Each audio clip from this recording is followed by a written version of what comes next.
عثمان غازی نے جب قراچہ حصار قلعے کو فتح کیا تو اس قلعے کی فتح کے بعد اس شہر میں مسلمان آباد ہونے لگے، اور جہاں عثمان غازی کے شیخ ایدابالی کے طالب علم کو شہر کا خطیب مقرر کیا گیا۔ عثمان غازی کی اس فتح پر قراچہ حصار کے عیسائی بے حد خوش تھے، کیونکہ عثمان غازی ایک انصاف پسند حکمران تھے۔ قراچہ حصار قلعے کے عیسائی شہریوں نے دوسرے تمام عیسائیوں کو بھی اس شہر میں بلا لیا جو کہ آس پاس کے دیہاتوں میں رہتے تھے۔ یوں عثمان غازی کی شہرت بازنطینی سرحد میں موجود ان قلعوں میں بھی ہونے لگی کہ ترکوں کا یہ حکمران بڑا ہی انصاف پسند اور عادل ہے، کیونکہ عثمان غازی ملک کی ترقی، انصاف اور عوام کے حقوق کے تحفظ کے لیے دن رات ایک کیے ہوئے تھے۔ عثمان غازی کی رعایا چاہے وہ مسلمان ہو یا پھر غیر مسلم، عثمان غازی کے لیے وہ دونوں برابر تھے۔ اسی وجہ سے شہری خوش تھے، رات سے محفوظ تھے اور لوگ آرام کی زندگی گزار رہے تھے، جبکہ تاجر بغیر کسی خوف کے ایک شہر سے دوسرے شہر میں تجارت کر رہے تھے۔ قراچہ حصار قلعے کی فتح کے بعد عثمان غازی نے تراکلی اور گمینگ شہر میں اپنی فوجیں روانہ کی، جنہوں نے تراکلی اور گمینگ شہروں میں قبضہ کر کے اسے قیوں کی ملکیت میں شامل کر لیا۔ بازنطینی سلطنت کے خلاف عثمان غازی کی فتح کی پالیسی سے بورسا اور ازنی کے شہروں میں خوف و ہراس پھیلنا شروع ہو گیا۔ عثمان غازی کی فوجیں تراکلی اور گمینگ شہر سے پائے تخت سقوط واپس آ گئی تھی، لیکن اس کے بعد عثمان غازی نے کوئی مزید فتح نہ کی اور انہوں نے اگلے 7 سال تک بازنطینی سلطنت پر حملہ نہ کیا، اور اس علاقے کے جاگیرداروں اور عیسائی ٹیکفروں کے ساتھ انہوں نے دوستانہ تعلقات قائم کیے۔ ادھر الخانی سلطنت کے پائے تخت تبریز میں 1295 عیسوی میں غازان خان نے الخانی سلطنت کا تخت سنبھال لیا۔ غازان خان منگول، چینی، عربی، فارسی، تبتی اور ترک زبان بڑی اچھی طرح سے جانتا تھا۔ جلد غازان خان امام قطب الدین شیرازی امیر نوروز کی کوششوں سے مسلمان ہو گیا،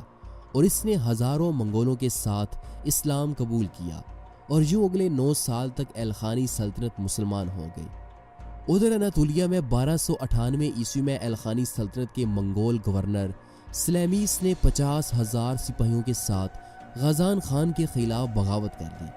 جس پر اناطولیہ کے ترک جنگجوؤں نے الخانیوں کے خلاف منگول کمانڈر سلیمیس کی مدد کی، جبکہ مملوک سلطنت نے 20,000 گھڑسوار فوج بھیج کر الخانی باغی کمانڈر سلیمیس کی مدد کی۔ غازان خان نے اس بغاوت کو کچلنے کے لیے اپنے ایک کمانڈر قتلک شاہ کو روانہ کیا۔ کہا جاتا ہے کہ اس بغاوت کے دوران سلجوقی سلطان علاؤ الدین کیکوباد-سوم تخت چھوڑ کر فرار ہو گئے، اور یوں سلجوقی تخت خالی ہو گیا، جبکہ منگولوں کی یہ دونوں فوجیں ارض روم شہر کے قریب ایک میدان میں آمنے سامنے ہوئیں۔ ایک طویل خونریز جنگ کے بعد آخر باغی کمانڈر سلیمیس کو شکست ہوئی اور اس کی فوج منتشر ہو گئی۔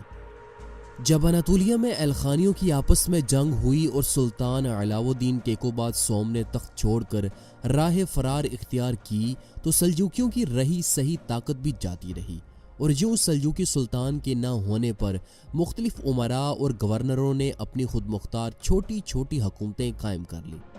دوسری جانب الخانی کمانڈر کے ہاتھوں شکست کھانے کے بعد باغی منگول کمانڈر سلیمیس کے سپاہی مغرب کی جانب فرار ہو گئے، جہاں انہوں نے عثمان غازی کی سرزمینوں میں قدم رکھا، اور انہوں نے عثمان غازی کی اطاعت قبول کر لی اور عثمانی فوج میں شامل ہو گئے، جس کے بعد عثمان غازی نے اپنے سپاہیوں کی تعداد بڑھا دی۔ عثمان غازی کی فوجی طاقت کا خوف بازنطینی ٹیکفروں کے دلوں میں بڑھتا گیا، اور وہ اب عثمان غازی سے ڈرنے لگے۔ اسی سال یار حصار قلعے کے ٹیکفر نے بیلیجک قلعے کے ٹیکفر کے ساتھ اتحاد کرنے کے ارادے سے اپنی بیٹی ہولوفیرا کی شادی طے کر دی۔ ویسے کہنے کو تو یہ صرف ایک شادی تھی، لیکن اس شادی میں اصل منصوبہ عثمان بے کو دعوت دے کر انہیں شہید کرنا تھا۔ ایناگول، یار حصار اور بیلیجک قلعے کے ٹیکفروں نے آپس میں فیصلہ کیا کہ عثمان غازی جو کہ دن بدن مضبوط ہوتا جا رہا ہے کو ہم اس شادی میں دعوت دیں گے، اور انہوں نے اس شادی کے دوران عثمان غازی کو زہر دے کر مارنے کا منصوبہ بنایا تھا۔ تاہم ہارمن کایا شہر کے ٹیکفر میخائیل کوسس کی عثمان غازی کے ساتھ دوستی تھی، اور ان کے عثمان غازی کے ساتھ اچھے تعلقات تھے۔ میخائیل کوسس کو بھی اس منصوبے میں شامل کیا گیا تھا، لیکن میخائیل کوسس نے دوست ہونے کے ناطے دوستی کا حق ادا کیا اور اس نے عثمان غازی کو تمام صورتحال سے آگاہ کیا کہ کیسے رومی ٹیکفور شادی کے بہانے آپ کو زہر دے کر مارنا چاہتے ہیں۔ جب عثمان غازی کو یہ خبر ملی تو انہوں نے اپنے کمانڈروں اور سرداروں کی مشاورت سے ایک شاندار منصوبہ تیار کیا۔ اس منصوبے کے تحت بیلیجک قلعے میں جو خواتین تحائف لے کر جائیں گی وہ خواتین کے بجائے خواتین کے لباس میں ملبوس مجاہدین ہوں گے، اور مناسب وقت آنے پر مجاہدین اپنے ہتھیار نکال کر سپاہیوں پر حملہ کر دیں گے اور بیلیجک قلعے کا دروازہ کھول دیں گے، اور اس دوران بیلیجک قلعے کے باہر چھپے مجاہدین قلعے میں داخل ہو کر بیلیجک قلعے کو فتح کر لیں گے۔ اس منصوبے کا دوسرا حصہ شادی کی دعوت تھی، جس میں یہ طے پایا کہ عثمان غازی اس شادی میں جائیں گے اور تحفے کے طور پر وہ اپنے ساتھ تیل اور شہد کے بھرے ہوئے بیرل لے کر جائیں گے،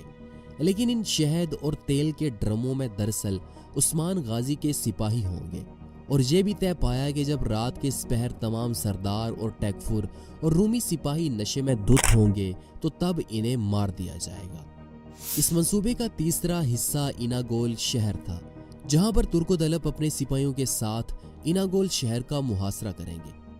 بیلیجک قلعے کے ٹیکفور نے شادی کا یہ پروگرام بیلیجک قلعے کے ساتھ موجود ایک گاؤں میں رکھنے کا فیصلہ کیا۔ ادھر عثمان غازی بھی شادی کے لیے مکمل تیار تھے۔ انہوں نے اپنے جنگجوؤں کو شہد اور تیل کے بیرل میں رکھ کر انہیں چھپا دیا، اور وہ اپنے 30 سپاہیوں کے ساتھ اس شادی میں شرکت کے لیے اپنے شہر سوغوت سے روانہ ہوئے۔ عثمان غازی کے منصوبے کے مطابق سب سے پہلے خواتین کے بھیس میں سپاہی جو کہ اس شادی کے لیے بیلیجک قلعے میں تحفے اور تحائف لے کر جا رہے تھے، وہ خواتین یعنی کہ عثمان غازی کے سپاہی بیلیجک قلعے میں ہتھیاروں کے ساتھ جو کہ انہوں نے چھپائے ہوئے تھے داخل ہوئے۔ یوں خواتین کے بھیس میں چھپے عثمان غازی کے سپاہیوں نے ہتھیاروں سے لدے چکڑے شہر میں داخل کیے۔ اب چونکہ بیلیجک قلعے کے ٹیکفور کی شادی تھی، اس لیے زیادہ تر لوگ اور سپاہی شادی میں گئے ہوئے تھے، اور بیلیجک قلعے میں سپاہیوں کی تعداد بہت کم تھی۔ یوں بیلیجک قلعے کو فتح کرنا مجاہدین کے لیے اب زیادہ آسان ہو گیا تھا۔ شہر میں داخل ہونے کے بعد خواتین کے بھیس میں چھپے عثمان غازی کے سپاہیوں نے شہر کے محافظوں پر حملہ کر دیا، اور اس دوران انہوں نے شہر کے دروازے کھول دیے اور باہر چھپے عثمان غازی کے مزید 100 مجاہدین شہر میں داخل ہو گئے۔ یوں بیلیجک قلعے کو بہت جلد فتح کر لیا گیا، کیونکہ اس دوران کائی سپاہیوں کو کسی بھی قسم کا مزاحمت کا سامنا نہیں کرنا پڑا تھا۔ ادھر دوسری جانب رومی ٹیکفور بیلیجک قلعے کی فتح کی خبر سے بے خبر اپنی شادی میں عثمان غازی کو قتل کرنے کے موقع کا انتظار کر رہا تھا، تاہم وہ نہیں جانتا تھا کہ یہاں جال کے اندر ایک اور جال ہے، اور عثمان غازی نے اس کے لیے بہترین جال بچھایا ہوا ہے۔ اس شادی کے دوران جب لوگ شراب کے نشے میں مدہوش ہونے لگے تو عثمان غازی نے اپنے سپاہیوں کو شہد اور تیل کے ڈرموں میں سے نکالا، اور اپنے مجاہدین کے ساتھ انہوں نے اچانک شادی پہ آئے ہوئے ان لوگوں پر حملہ کر دیا۔ بیلیجک قلعے کے ٹیکفور کو مجاہدین نے پکڑ کر اس کا سر دھر سے الگ کر دیا، اور جو عثمان غازی کے منصوبے کے مطابق پہلے بیلیجک قلعے پر قبضہ ہو گیا اور اس کا ٹیکفور بھی مارا گیا۔ اس دوران اناگول شہر میں ترک و طلب نے سلجوقی سلطان کی طرف سے بھیجے گئے ہتھیاروں کے ساتھ اناگول شہر کا محاصرہ کر لیا تھا۔ ادھر عثمان غازی نے بھی وقت ضائع کیے بغیر یار حصار شہر کا محاصرہ کر لیا۔ اناگول شہر میں جہاں پر ترک و طلب اپنے سپاہیوں کے ساتھ شہر کا محاصرہ کیے ہوئے تھے، انہوں نے جب محاصرے میں شدت اختیار کی تو اناگول کے شہری جو کہ اپنے ٹیکفور آیا نکولا کے ظلم کی وجہ سے پریشان تھے، اور وہ یہ بھی جانتے تھے کہ قراچہ حصار کے عیسائیوں کے ساتھ عثمان غازی کس قدر ہمدردی رکھتے ہیں اور وہ کس قدر خوشحال ہیں، اس لیے وہ چاہتے تھے کہ اناگول شہر پر بھی عثمان غازی کا قبضہ ہو جائے تاکہ وہ آیا نکولا کے ظلم سے بچ جائیں اور ایک پرسکون زندگی گزار سکیں۔ اس دوران عثمان غازی یار حصار قلعے کو فتح کرنے کے بعد اپنی فوجوں کے ساتھ اناگول کی جانب بڑھنے لگے تاکہ وہ ترک و طلب کی مدد کر سکیں اور اناگول پر بھی عثمان غازی کا قبضہ ہو جائے۔ عثمان غازی کے آنے پر اہل شہر نے ہتھیار ڈال دیے اور اناگول شہر عثمان غازی کی سلطنت میں شامل ہو گیا، اور اس محاصرے کے دوران اناگول ٹیکفور مارا گیا۔ اس طرح عثمان غازی نے 3 شہروں کو فتح کر لیا اور اناگول، بیلیجک اور یار حصار قلعے پر اسلامی پرچم لہرانے لگا۔ یوں عثمان غازی کی سلطنت کی سرحدیں اب تیزی سے پھیلنے لگیں۔ ادھر الخانی سلطنت میں کہا جاتا ہے کہ اسی سال جب عثمان غازی نے یہ فتوحات حاصل کی تھیں تو سلجوقی سلطان علاؤ الدین کیقوباد سوم کو منگولوں نے اپنے پایہ تخت تبریز میں انہیں پھانسی دے دی۔ سلجوقی سلطان کی موت کے بعد سلجوکیوں میں خانہ جنگی شروع ہو گئی اور اناطولیہ میں موجود سلجوکیوں کی یہ آخری سلطنت یعنی کہ سلاجقہ روم کا خاتمہ ہو گیا اور اناطولیہ میں امراء اور گورنروں نے اپنی خود مختار ریاستیں قائم کر لیں۔ اس سیف الملوکی کے دور میں عثمان غازی نے اپنی ایک آزاد ریاست یعنی کہ سلطنت عثمانیہ کی بنیاد رکھی اور انہوں نے اپنے نام کے سکے جاری کیے اور یوں 1299 عیسوی میں سلطنت عثمانیہ کا باضابطہ طور پر قیام عمل میں آیا۔